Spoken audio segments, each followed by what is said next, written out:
Hi, and thanks for watching another video from Pro Audio Development. So today we're in my little tiny shop here, and I was able to score some of these amps. The American DJ V3000 actually gave $100 for 3 of these amplifiers. One of them had bad marked on it, and one of the channels went out on it. I actually unplugged the channel from the main circuit board and it was able to fire up without popping the fuse, so I can use it in one channel mode if I need to. So these are the other two. Don't know if they work yet, but I got a pretty good idea why they probably blew. If you look back here, this is just crazy dirty.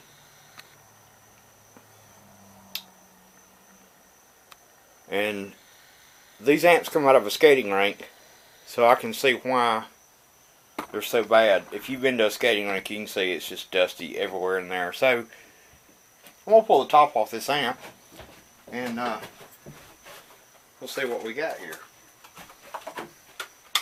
I've already cleaned one out, and it was pretty bad. So let's try to get this one without hitting the camera again.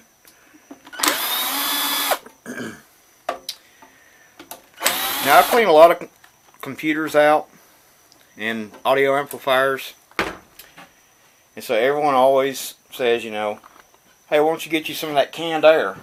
Well, have you paid for that stuff lately? It's like 15 bucks for a can, and I'm sorry, but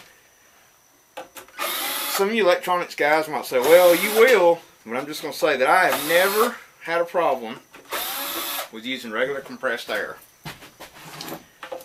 It's a heck of a lot cheaper, and probably about every 6 or 8 months, over the past 5 years at least, I've taken my home computer and went outside, come out here, fire up my air compressor, blow it out, and put it back in the house, and have not had a problem with it at all. So that's what we're going to do with this. The same thing.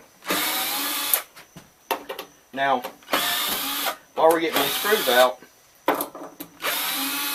just to let you know that all of this dust is basically, it's a wool blanket. And you're just insulating all the components. No matter how well your fans are working, you're just insulating your components. This one's probably about as bad as the last one I just did.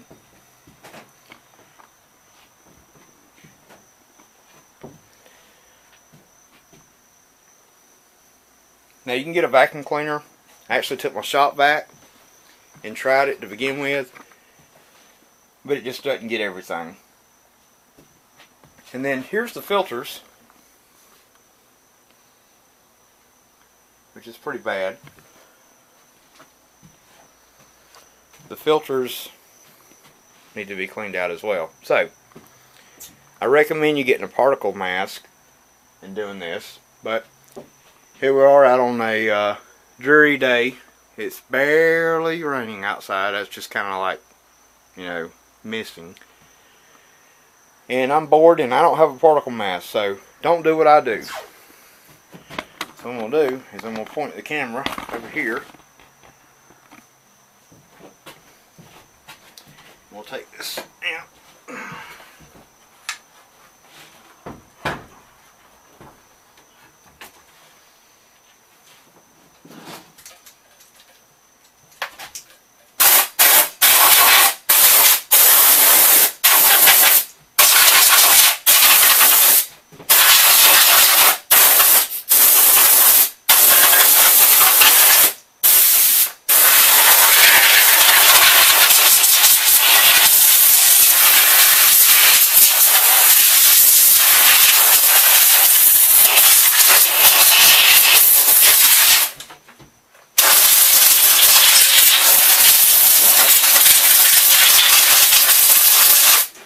And don't get carried away and want to spin that fan out with the air. That's a no-no.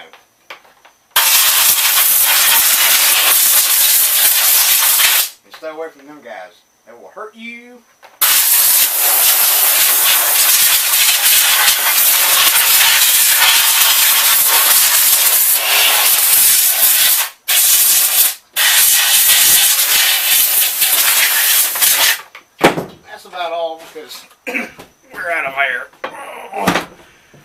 gravity in that. So there you go. Cleaned out. The vacuum cleaner doesn't do very well, nor does canned air, because these are heat sinks, and all the way down through here they'll be packed full of this dust, and it might take 2 or 3 cans to clean this amp out. So you're looking at, oh god, 45-50 bucks worth of air. I just did this for free. Well, considering what my little compressor draws. So anyway, we'll put the lid back on it and we should be good to go.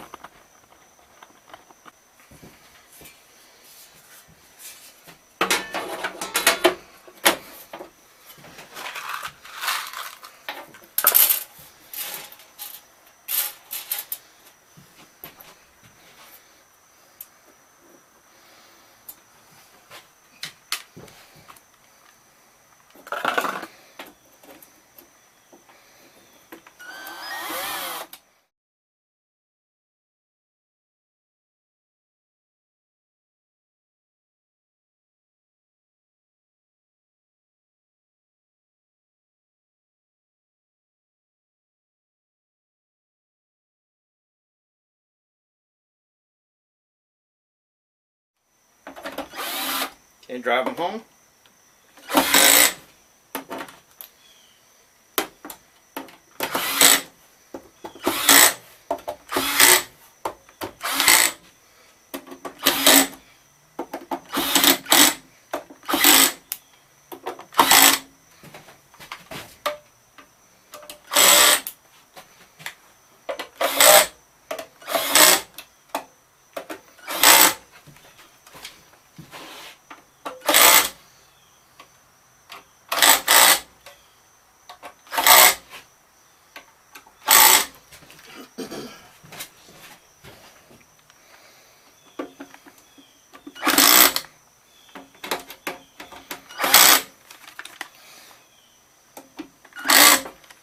Alright, there we go. Now I have a cleaned out American DJ amp. Regardless of the quality of the amp, some of you might say, you know, it's junk or whatever, but it lasted years and years. And out of the 3 amps, one of them, half of one amp went out. And that was due to being packed full of just, you know, wool blanket. So with my system that I use, you know, to do gigs, this will be a great monitor amplifier.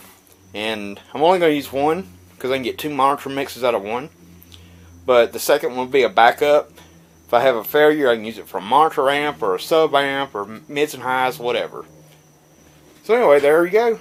That's how to clean your amps out. If you have any questions, leave me a comment below. Come to my website, rickcperry.com, and look me up on Facebook under Pro Audio Development and give me a like. Thanks for watching.